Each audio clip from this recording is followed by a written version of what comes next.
Hello friends, good evening. मैं निकिता सिंह सरकारी maths classes में आपका स्वागत करती हूँ। दोस्तों, आई होप कि आप लोग ठीक होंगे। मैं आप लोगों को चाइल्ड डेवलपमेंट पढ़ा रही हूँ। फ्रेंड्स, ये हमारी संस्था के चयनित यूपी टेट सीटेट के छात्र हैं। चलिए फिर दोस्तों, आज हम आप लोगों को चैप्टर 14 विकलांग तथा अधिगम अशक्तता वाले बालकों की पहचान वाला चैप्टर करा रही हूँ। ओके, तो चलिए हम पहले आप लोगों को बताते हैं कि विकलांग बालक क्या होते हैं। ओके, चलिए हमारा टॉपिक है विकलांग बालक। विकलांग बालकों से तात्पर्य उन बालकों से है जो मानसिक, शारीरिक या संवेगात्मक दृष्टि से दोष युक्त होते हैं। इस प्रकार के बालकों में सामान्य बालकों की तुलना में शारीरिक, मानसिक, संवेगात्मक या सामाजिक विकास में कमी होती है, जिसके कारण उन्हें अधिगम में यानी कि सीखने में कठिनाई होती है एवं इसका प्रतिकूल प्रभाव उनकी उपलब्धियों पर पड़ता है। कि मतलब वो जब अच्छे से सीख नहीं पाते हैं तो उन्हें उपलब्धि भी अच्छी नहीं मिलती है। जैसे कि मेरे साइकोलॉजिस्ट हैं क्रो एवं क्रो के अनुसार है, क्रो के अनुसार ऐसे बालक जिनमें ऐसा शारीरिक दोष होता है जो किसी भी रूप में उसे साधारण क्रियाओं में भाग लेने से रोकता है या उसे सीमित रखता है, ऐसे बालक को हम विकलांग बालक कह सकते हैं। क्या कहते हैं? विकलांग बालक।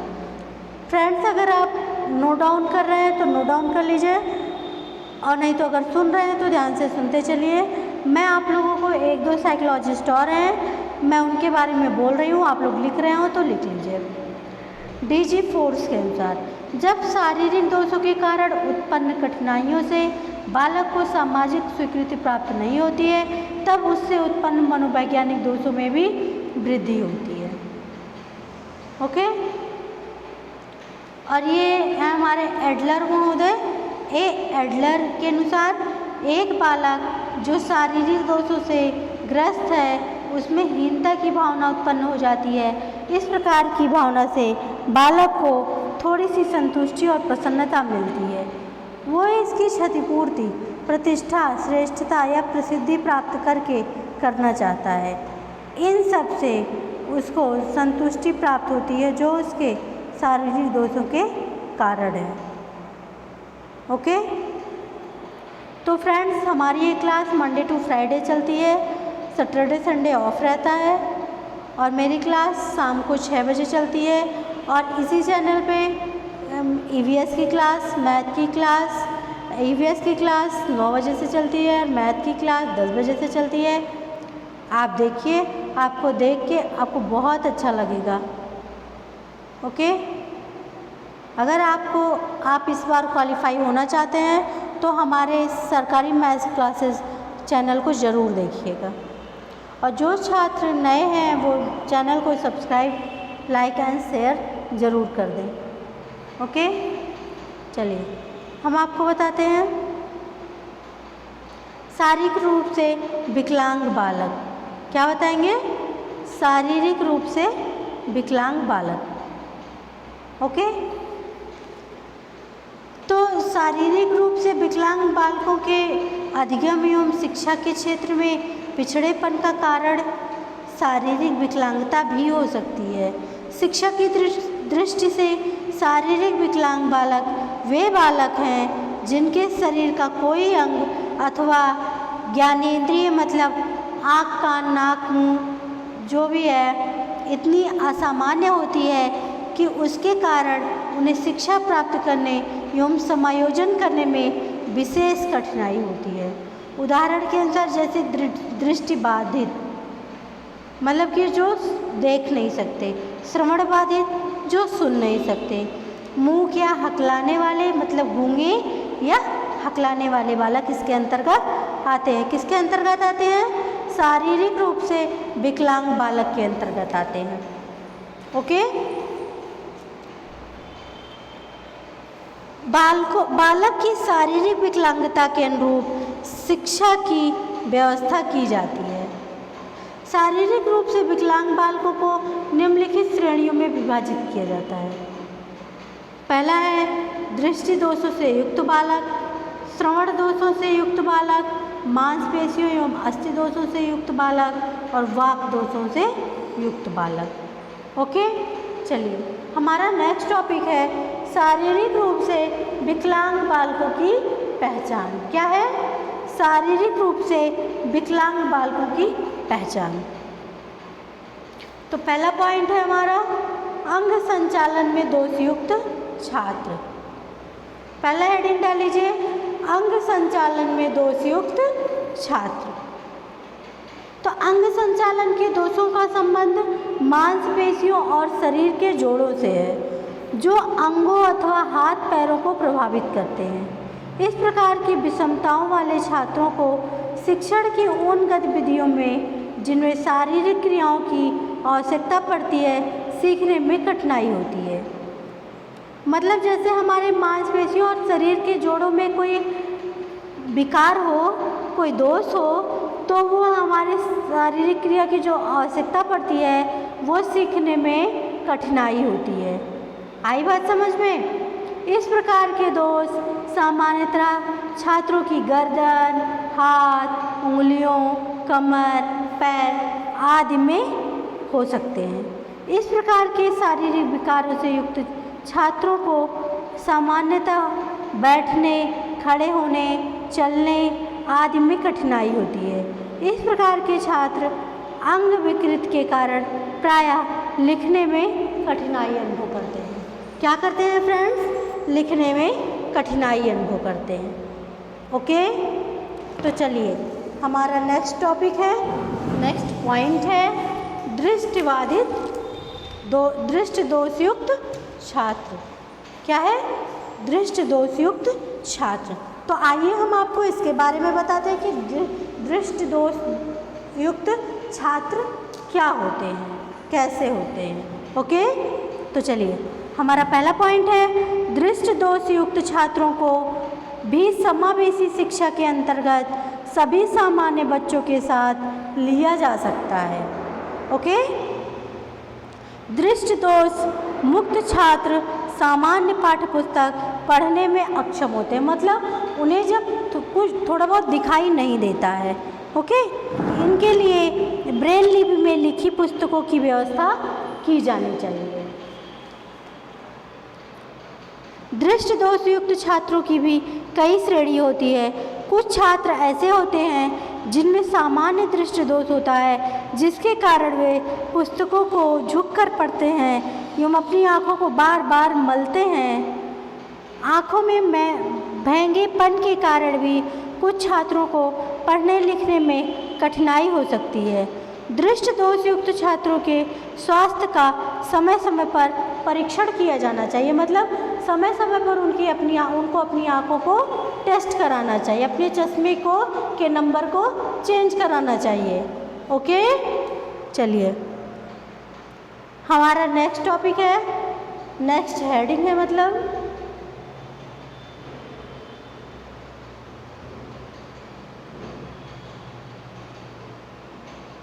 एक मिनट,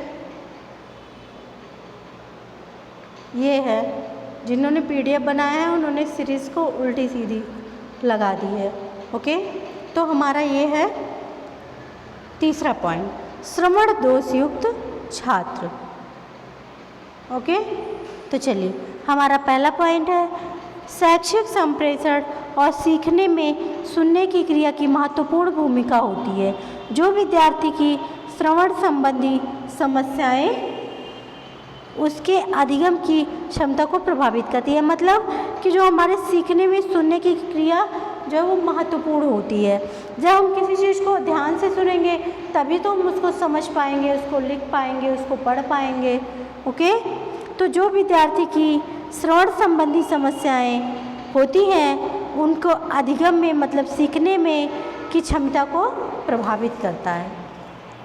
ओके, नेक्स्ट पॉइंट है हमारा कि श्रवण समस्याओं के कारण वाणी दोष उत्पन्न हो सकते हैं। मतलब हम जैसा सुनेंगे वैसा ही तो बोलेंगे, है ना। तो जब हम गलत सुनेंगे तो गलत बोलेंगे। तो श्रवण समस्याओं मतलब सुनने की समस्याओं के कारण वाणी दोष भी उत्पन्न होता है। इसलिए यह आवश्यक है कि ऐसे बालकों की पहचान करके उनमें सुधार करने की दिशा में उचित दिशा उठाए जाए, जिससे कि उनकी शैक्षिक आवश्यकताओं की पूर्ति हो सके। श्रवण दोष युक्त छात्रों की पहचान सरल है। इसके लिए उनके व्यवहारों का अवलोकन कर उनके स्वास्थ्य के समय समय पर जांच की पर्याप्त व्यवस्था की जाती है। श्रवण दोष के कई कारण हो सकते हैं। इनका अवलोकन इस प्रकार के दोष युक्त छात्रों की पहचान में सहायक साबित होता है।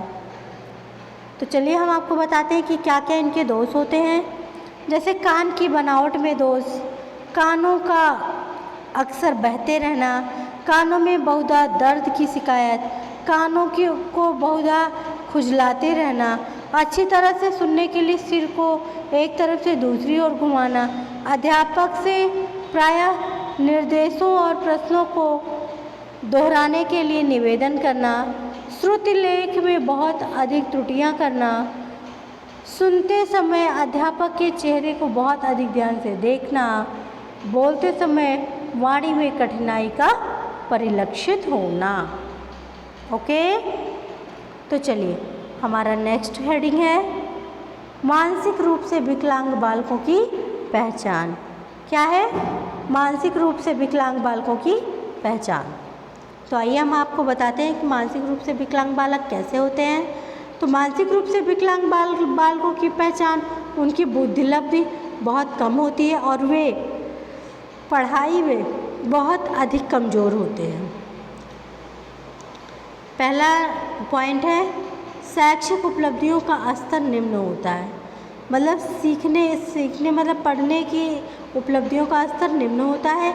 जल्दी भूलने की आदत, थोड़े समय के बाद पढ़े हुए पाठ को भूल जाना, ध्यान में एकाग्रता की कमी, विषय पर कम समय तक ही ध्यान केंद्रित कर पाना, भौतिक मूर्त सामग्री की प्रस्तुतीकरण पर अधिक निर्भरता, अभिव्यक्ति क्षमता की कमी, असफल होने पर भयग्रस्त होना, आत्मविश्वास का अभाव, सीमित संप्रेषण का होना, मांसपेशियों समन्वय का कम होना, स्वयं के कार्य को करने में कठिनाई का अनुभव करना, जैसे खाना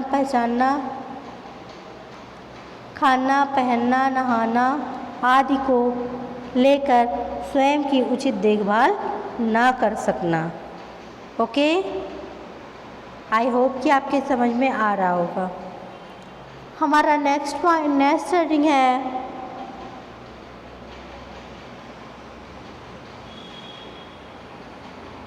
विकलांग बालकों की समस्याओं का निदान। तो आइए हम आपको बताते हैं विकलांग बालकों की समस्याएं और उनके निदान क्या क्या। हमारा पहला पॉइंट है शारीरिक तथा मानसिक रूप से विकलांग बालकों को विभिन्न प्रकार की समस्याओं का सामना करना पड़ता है। इन बालकों के सर्वांगीण विकास के लिए इनकी समस्याओं पर विशेष ध्यान देकर इनके निदान करने की आवश्यकता पड़ती है। शारीरिक दोषों के परिणामस्वरूप बालकों को हर क्षेत्र में समायोजन संबंधी कई प्रकार की समस्याओं का सामना करना पड़ता है। समायोजन की समस्या के अतिरिक्त ऐसे बच्चों को संवेगात्मक समस्याओं की शारीरिक तथा मानसिक क्रिया में की समस्याओं का भी सामना करना पड़ता है। दृष्टि दोष युक्त छात्रों को भी बैठने की समस्या का सामना करना पड़ता है। इसलिए उनकी समस्याओं को समझते हुए इन्हें कक्षा में उपयुक्त स्थान पर बैठाया जाता है ताकि इन्हें कक्षा के कार्रवाई में समझने की कठिनाई ना हो। दोषपूर्ण वाणी वाले बच्चों को हीन भावना की समस्या का सामना करना पड़ता है। अतः ऐसे बालकों के प्रति सहानुभूतिपूर्ण दृष्टिकोण अपनाना चाहिए। हमारा नेक्स्ट पॉइंट है मानसिक रूप से अपंग बालकों को समायोजन संबंधी समस्याओं का सामना करना पड़ता है, जैसे परिवार में अस्पष्टीकरण संबंधी समस्या, स्कूल में समायोजन की समस्या, समाज में समायोजन की समस्या। इस प्रकार के बालक पर असफलताओं से निराश होने लगता है और वह कुंठित रहने लगता है। ओके, तो चलिए हमारा नेक्स्ट पॉइंट है विकलांग छात्रों की पहचान। क्या है? विकलांग छात्रों की पहचान। आइए हम आपको बताते हैं कि विकलांग छात्रों की क्या पहचान होती है।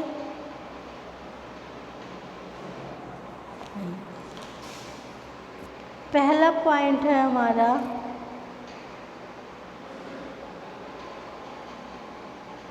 विकलांग बालकों के शरीर के विभिन्न अंगों की हड्डियों, ग्रंथियों तथा विकार होता है। इसी प्रकार के कारण उन्हें विभिन्न प्रकार के कार्यों को सुचारू रूप से संपन्न करने में कठिनाई होती है। विकलांगता जन्म से भी हो सकती है अथवा किसी दुर्घटना के कारण भी ऐसा हो सकता है। विकलांग बालकों को भी सामान्य बालकों के साथ ही शिक्षा दी जानी चाहिए। विकलांग बालकों को समय समय पर डॉक्टरों के पास ले जाना चाहिए एवं उन्हें स्वास्थ्य संबंधी समस्याओं का समाधान किया जाना चाहिए। आई होप कि आपके समझ में आ रहा होगा। तो शारीरिक दोष के अनुसार उनके बैठने के लिए कुर्सी मेज की आवश्यकता होनी चाहिए। ओके, चलिए हमारा नेक्स्ट पॉइंट है अधिगम अशक्तता। क्या है? अधिगम अशक्तता। तो आइए हम पहले आपको अधिगम अशक्तता के बारे में बताते हैं। अधिगम अशक्तता मतलब लर्निंग डिसेबिलिटी। ओके, कुछ छात्र पढ़ने, लिखने, मौखिक अभिव्यक्ति, शब्दों की वर्तनी करने, वाणी में तर्क शक्ति को समझने आदि में अशक्त अथवा कमज़ोर होते हैं। इस प्रकार की सब अशक्तता को ही अधिगम अशक्तता कहा जाता है। क्या कहा जाता है? अधिगम अशक्तता कहा जाता है। मौखिक रूप से सीखने व भाषा संबंधी अशक्तता जैसे अफेजिया, डिस्फेजिया, पढ़ने की आवश्यकता, लिखने की आवश्यकता, शब्दों की वर्तनी संबंधी अशक्तता। इस प्रकार की आवश्यकता के कारण बालक वर्तनी में त्रुटियां करता है। यह शब्दों के विभिन्न अक्षरों को क्रम से नहीं लिख पाता यूँ उसके स्थान पर बदल देता है। जैसे लड़की के स्थान पर वो लकड़ी एवं सरल के स्थान पर सलर लिखता है। गणित संबंधी समस्याएं क्या होती है? डिस्कैलकुलिया। क्या होती है? डिस्कैलकुलिया। चलिए हमारा नेक्स्ट पॉइंट है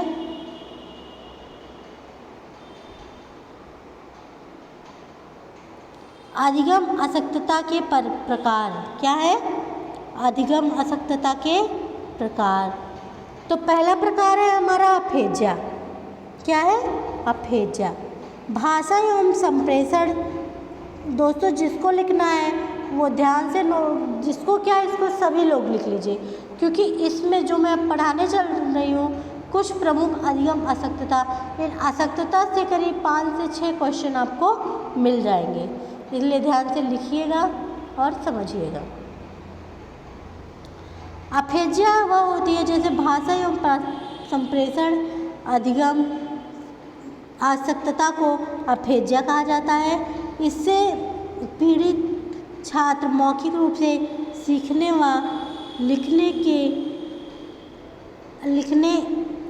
सीखने में अपने विचारों को अभिव्यक्ति प्रदान करने में कठिनाई का अनुभव करते हैं। सामान्यतः मनुष्य में किसी प्रकार की क्षति से बड़े विकार उत्पन्न होता है। मस्तिष्क में क्षति के कारण बातचीत करने में आंशिक रूप से कठिनाई, अक्षमता को डिस्फेजिया कहते हैं। क्या कहते हैं? अफेजिया या डिस्फेजिया कहते हैं। ओके, नेक्स्ट है हमारा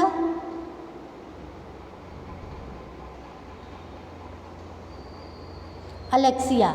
क्या है? अलेक्सिया। तो मस्तिष्क में किसी प्रकार की क्षति के कारण पढ़ने में अक्षमता को अलेक्सिया कहा जाता है। इसे शब्द अंधता या पृष्ठभूमि इसे शब्द अंधता या पाठ अंधता या विजुअल अफेजिया भी कहा जाता है। यह एक्वायर्ड डिस्लेक्सिया है।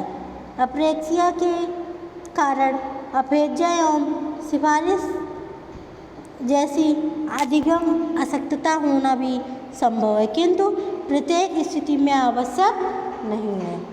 ओके, हमारा नेक्स्ट पॉइंट है, एक मिनट, हमारा नेक्स्ट पॉइंट है डिस्लेक्सिया। तो आइए हम आपको डिस्लेक्सिया के बारे में बताते हैं कुछ। डिस्लेक्सिया एक व्यापक शब्द है जिसका संबंध पठन विकार से, मतलब पढ़ने से, शुद्ध वर्तनी न करने से है।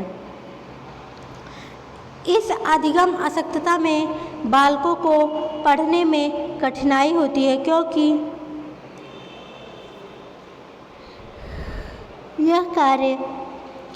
यह कई शब्दों के कुछ अक्षरों जैसे ए एवं बी एवं डी में विभेद नहीं कर पाते। डिस्लेक्सिया से पीड़ित बच्चे सा को वाज, न्यूक्लियर को अनक्लियर भी में अंतर नहीं कर पाते हैं।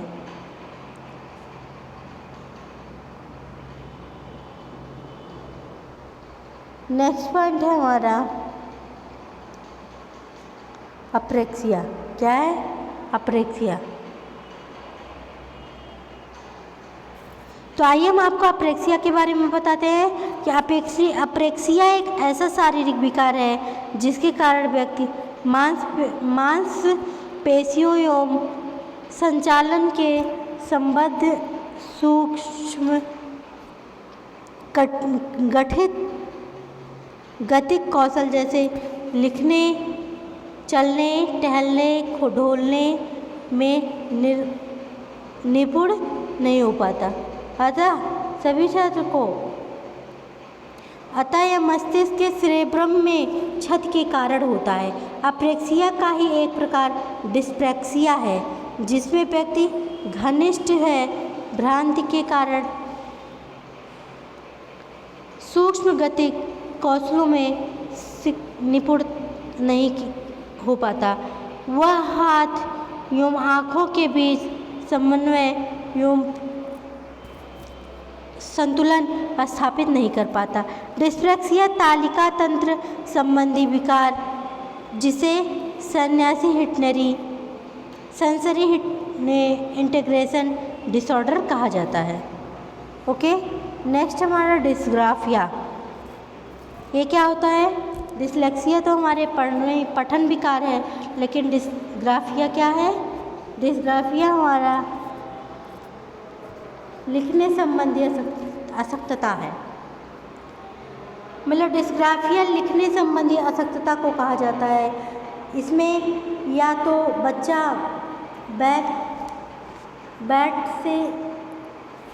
बच्चा ठीक से लिख नहीं पाता अथवा उसकी लिखावट ठीक नहीं होती। सामान्यतः इसका कारण हाथ, हथेली या उंगलियों संबंधी गड़बड़ियाँ होती हैं। उसके अतिरिक्त मस्तिष्क संबंधी कुछ गड़बड़ियों के कारण भी यह अंतिम आवश्यकता है। अब आएगा हमारा नेक्स्ट पॉइंट,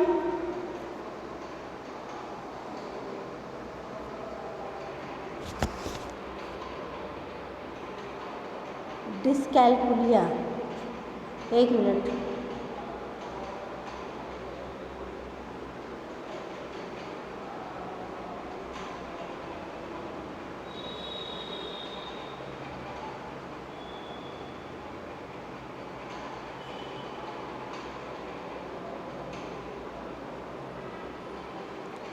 डिस्कैलकुलिया।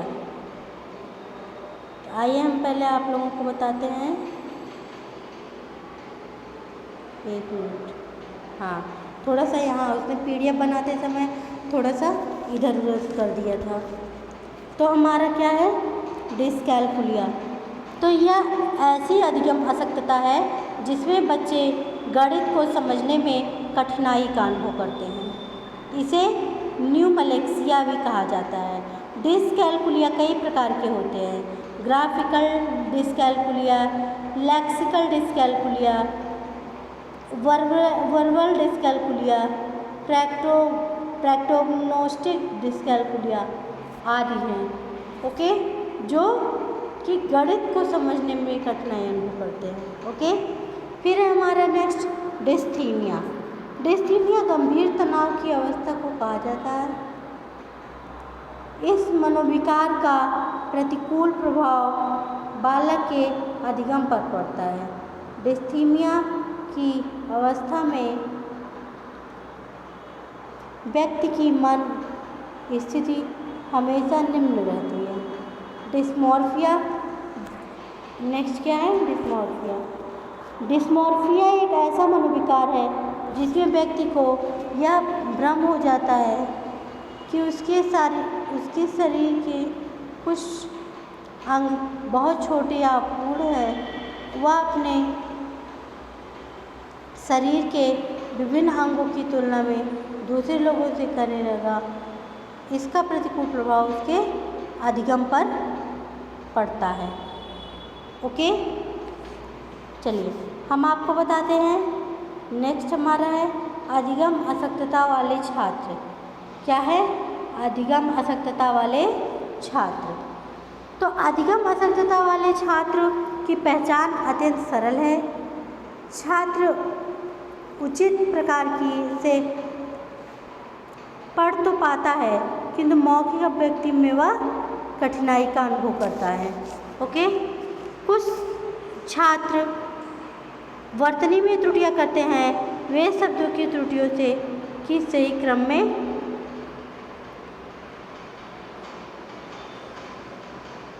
छात्र उचित प्रकार से पढ़ नहीं पाता यद्यपि उसके मौखिक उत्तर बुद्धिमत्ता पूर्ण होते हैं।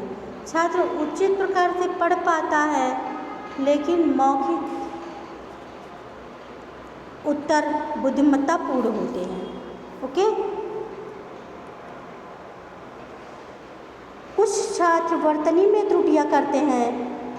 वे शब्दों के अक्षरों को सही क्रम में नहीं लिखते या शब्दों के कई अक्षरों को लिखते समय छोड़ देते हैं। इस प्रकार के संख्याओं को लिखने में भी गलतियां करते हैं, जैसे 12 को 21 एवं 89 को 98 लिखना आदि। मन उचाट रहना, समय सारणी के अनुसार कार्य न कर पाना आदि इसकी कमियां होती हैं। ओके फ्रेंड्स, कभी कभी इतना अधिक उत्तेजित हो जाना कि वह किसी भी प्रकार के कार्य को पूरा कर लेता है। किसी भी प्रकार के कार्य को पढ़ते समय शब्दों या पंक्तियों को छोड़ देना, व्यक्तियों शब्दों में निहित अक्षरों को अलग अलग करके पढ़ाना, शब्द एवं ध्वनि के बीच साम्य स्थापित करने, विद्यालय में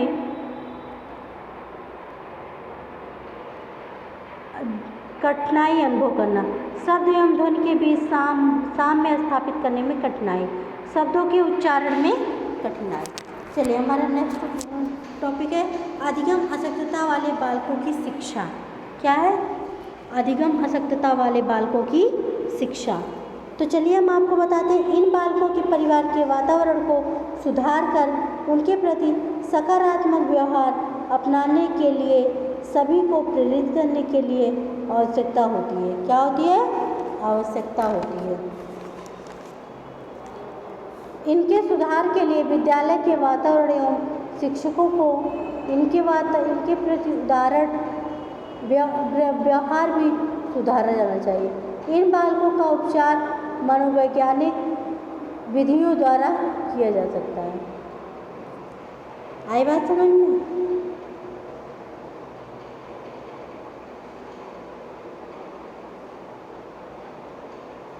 चलिए हम आपको बताते हैं।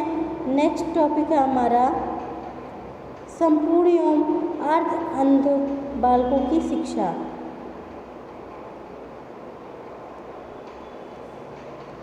तो हम बताते हैं आपको, पहला पॉइंट है, यदि उनका अध्यापन अंधापन ऐनक से ठीक ना हो तो इनके लिए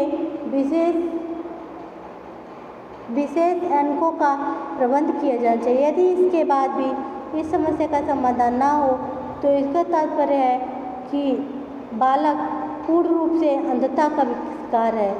ऐसी स्थिति में उसके लिए विशेष प्रकार की शिक्षा व्यवस्था की जानी चाहिए। नेक्स्ट है हमारा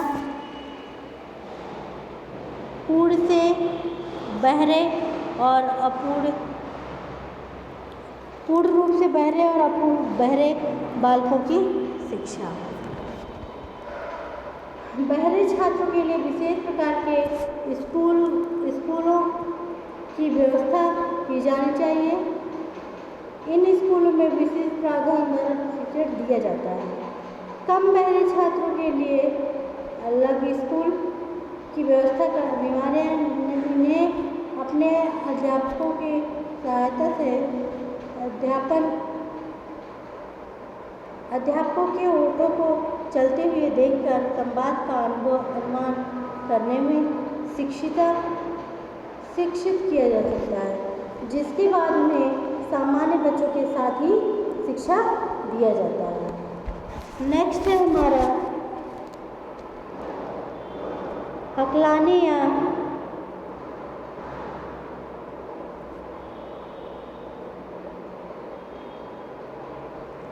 या दोषपूर्ण बाड़ी वाले छात्रों की शुद्धता।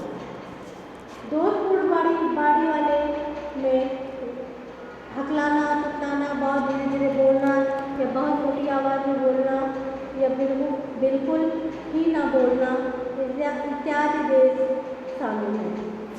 अस्पष्ट बोलना भी बाड़ी दोष है। इन दोषों के कारण छात्र में हीन भावना, अधिक आत्मविश्वास में कमी बारी है। उन दोषों के कारण छात्रों में हीन भावना उत्पन्न होती है। ओके, अध्ययन की गलत आदतों पर नियंत्रण करने में आसक्ति सुधार किया जाए। मतलब अध्यापक पढ़ के पहले इसके नियंत्रण के बारे में जान लो, फिर इसका तुरंत सुधार किया जाए। अल्पसंख्यक शल्य क्रिया के द्वारा भी हम इस प्रकार के कुछ विकारों एवं इलाज संभव है। इनमें विशेष शब्द का बार उच्चारण कराकर भी निपुण करने के लिए प्रशिक्षण की भी व्यवस्था की जाती है। ओके,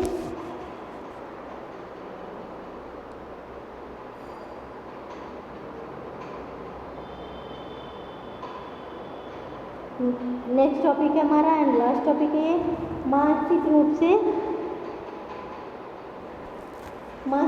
पिछड़े बालकों की शिक्षा। तो पहला पॉइंट है हमारा मानसिक रूप से लिखने पढ़ने में मानसिक रूप से पिछड़े छात्रों में पर शिक्षकों द्वारा विशेष ध्यान दिया जाना चाहिए। इनके माता पिता को भी इनकी समस्याओं से अवगत कराकर उनके सहयोग के लिए प्रेरित करना चाहिए। इस प्रकार में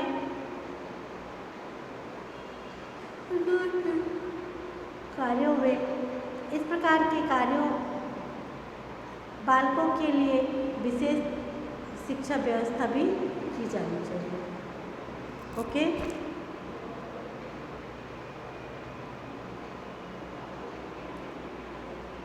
तो फ्रेंड्स, ये हमारी संस्था का एड्रेस है M38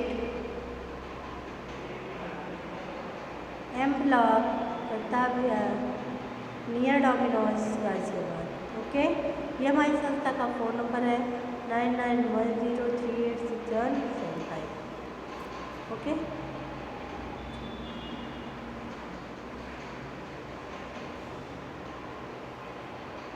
हमारी संस्था का QR कोड है, इससे आप